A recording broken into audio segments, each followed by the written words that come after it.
Gen Z is completely changing the work landscape, so much so that it is hard for companies to fathom what it's like to engage them. We're seeing stats come out that, managers, half of managers aren't even willing to hire Gen Z because they lack the skills or the abilities, or they're lazy, or they're entitled. It's the same trope that we saw when millennials came into the workforce. I wholly reject that. I just think that, look, they are the emerging generation. They have new and exciting expectations, and we need to be listening to them, right? When you were like Gen Z, I was like, hey, tell me more, Drew, what it's like to be in the workforce.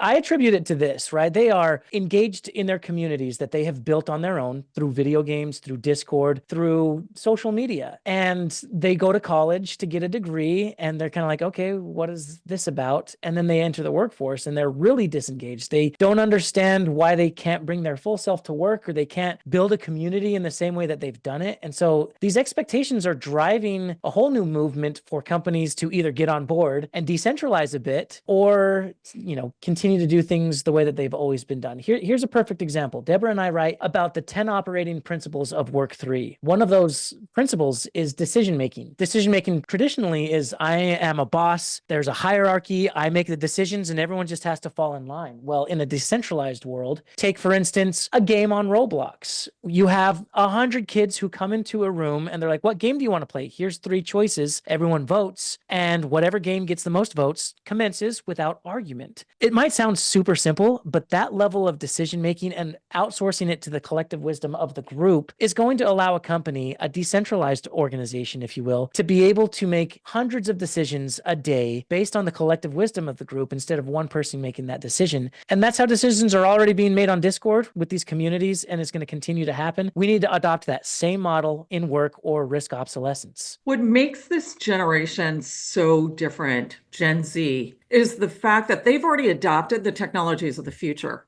So we're almost flipping organizations on their head in terms of who has the knowledge for the future of the organization and the future of business. And something that Josh mentioned is so critical. We cannot underestimate Gen Z's ability to build community and leverage that community to change things that we thought were never possible. So what I mean by that specifically, if you look at just the usage of Reddit and being able to save GameStop, nobody ever thought we would ever have an impact on hedge funds, or you look at Occupy Wall Street and the adoption of cryptocurrencies during that time. I mean, this all came from the younger generations. And so leaders really need to wake up and say they have enormous value, Gen Z, on what the future holds.